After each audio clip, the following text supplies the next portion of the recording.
Hello and welcome to the Mockingbird Show.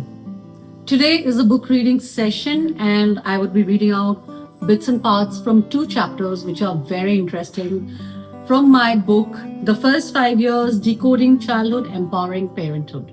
And today's first chapter that I would be reading out, a bit of it, is being a role model for your child.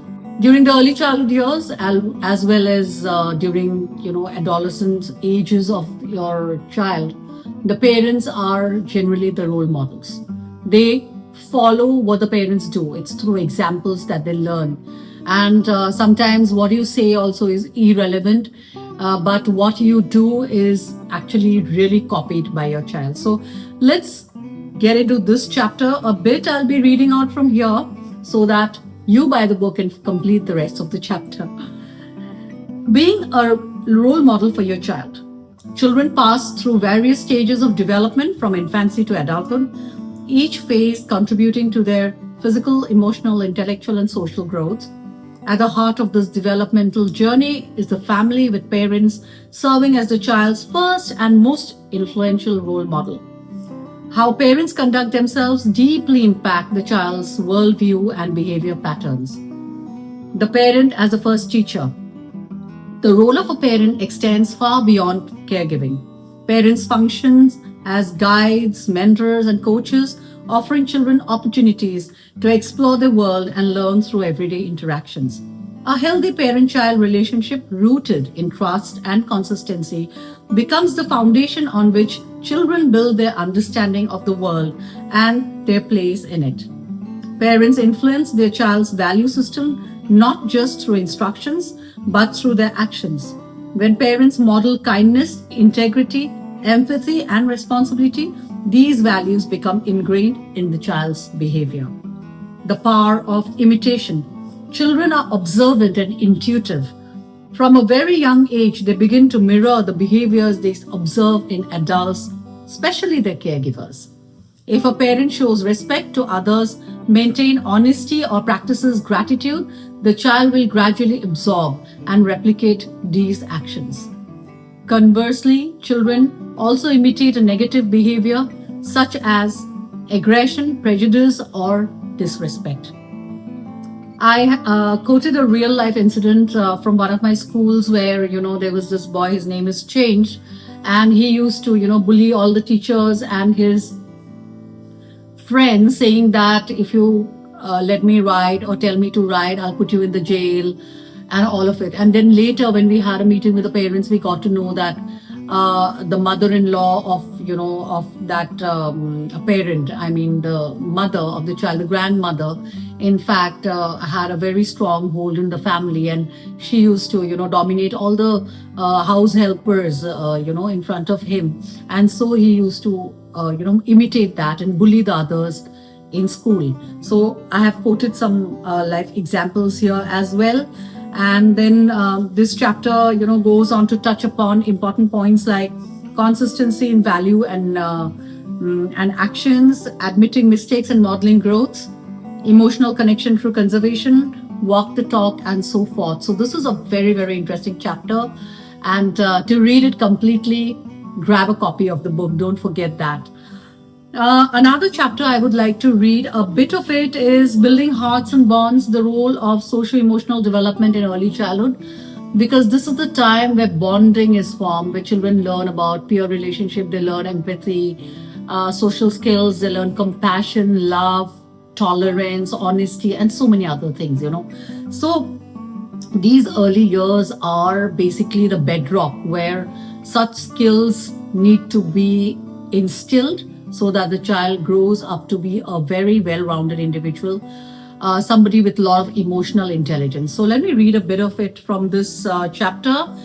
The early years of a child's life are marked by a series of rapid and profound transformations, physically, emotionally, and socially. During this time, toddlers may appear self-absorbed, temperamental, or overly possessive. They often throw tantrums and struggle to express their needs clearly. These traits are neither abnormal nor problematic.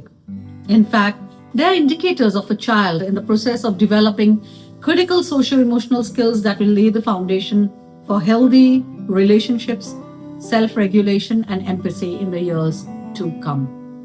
In today's fast-paced and often disconnected world, socio-emotional development is more relevant than ever. As the pressure of academic performance and digital exposure increase, it becomes crucial to ensure children are also equipped to handle their emotions and relate meaningfully with them. Understanding socio-emotional development refers to a child's capacity to understand and manage their emotions, develop empathy, establish positive relationship, and navigate social environment effectively. This includes learning to recognize and label one's emotions, self-regulate feelings such as anger, frustration, and excitement, form secure connections with caregivers and peers, demonstrate empathy and social cooperation, resolve conflict peacefully. During early childhood, a child's emotional world can be intense and volatile. A toddler's tantrum is often a manifestation of frustration due to underdeveloped language skills. With limited vocabulary and still emerging self-control, young children express their discomfort through loud outbursts, aggression, or withdrawal. The unpredictability of a toddler's mood, from screaming over a toy one moment to laughing at a cartoon clip the next, is a natural part of their emotional learning curve. From egocentrism to empathy, a journey of growth. One hallmark of early childhood is egocentrism, where children see the world largely from their perspective, and that is so evident. This self-focused view is not selfish, but a developmental stage. As they grow, children gradually begin to understand that others have thought, feelings, and needs too. Socialization with peers, siblings, and extended family fosters this shift. Children begin to learn that written rules of interaction, sharing, taking turns, showing concern, saying sorry, or expressing gratitude. As social beings, we thrive in cooperative settings, and these early experiences set the tone for lifelong interpersonal skills. Dr. Guillaume Guinot aptly said, "Children are like wet cement. Whatever falls on them makes an impression." This metaphor captures the profound influence of adult behavior on a child's socio-emotional development. And the chapter covers a lot of things like role of adults, how to model empathy, what to do, stories and practice. It also touches upon why social skills matter in today's world so much, all the more, than it used to be before the pre-pandemic times. So I covered parts of 2 chapters which I felt are interesting and that would attract your attention. And don't forget to buy a copy of this book, because you'll learn a lot on how to bring up your child in the right manner, and also for educators who would want to do an excellent work in the early childhood learning space by bringing the best practices into your classroom and outside of it. So join me again for another session, and take care.